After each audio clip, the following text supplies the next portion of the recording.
Le livre du ciel, tome 4. 4 avril 1902. En détruisant les biens moraux, on détruit aussi les biens physiques et temporels.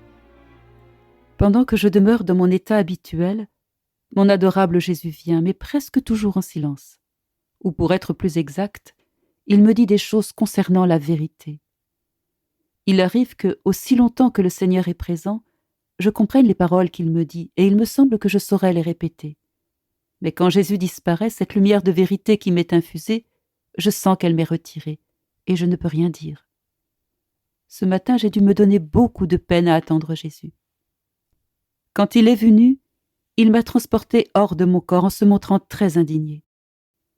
Pour l'apaiser, j'ai fait plusieurs actes de repentir, mais cela ne semblait pas lui plaire du tout. Je m'efforçais de varier les actes de repentir. Qui sait si quelque acte pourrait lui plaire? À la fin, je lui dis: Seigneur, je me repens des offenses faites par moi et par toutes les créatures de la terre. Je me repens uniquement parce que nous t'avons offensé, toi, le bien suprême. Alors que tu mérites l'amour, nous avons osé t'offenser. Il m'a semblé que ces dernières paroles plurent au Seigneur et qu'il a amoindri son indignation. Après cela, il me transporta au milieu d'une route où se tenaient 2 hommes en forme de bêtes, totalement occupés à détruire toutes sortes de biens moraux. Ils me semblaient forts comme des lions et enivrés de passion. Ils semaient la terreur et l'épouvante. Jésus béni me dit: Si tu veux m'apaiser un peu, passe au milieu de ces hommes pour les convaincre des maux qu'ils font, tout en affrontant leur fureur. Bien qu'un peu timide, j'y suis allée. Dès qu'ils me virent, ils voulurent me dévorer. Je leur dis: Permettez que je vous parle, et après vous ferez de moi ce que vous voudrez.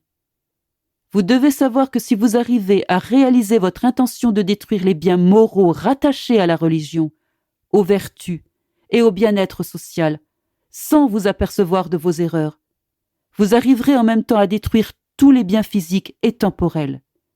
Car plus on enlève aux biens moraux, plus on augmente les maux physiques. Par conséquent, sans vous en apercevoir, vous détruisez ces biens passagers que vous aimez tant. Non seulement vous travaillez contre votre propre bien, mais vous recherchez ce qui détruit votre propre vie. Et vous serez la cause qui fera verser des larmes amères à vos survivants.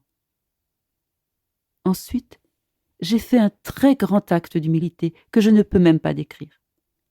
Les 2 hommes sont devenus comme 2 êtres sortant d'un état de folie.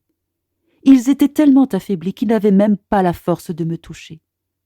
Ainsi, je suis passé librement au milieu d'eux. J'ai compris qu'aucune force ne peut résister à la raison et à l'humilité.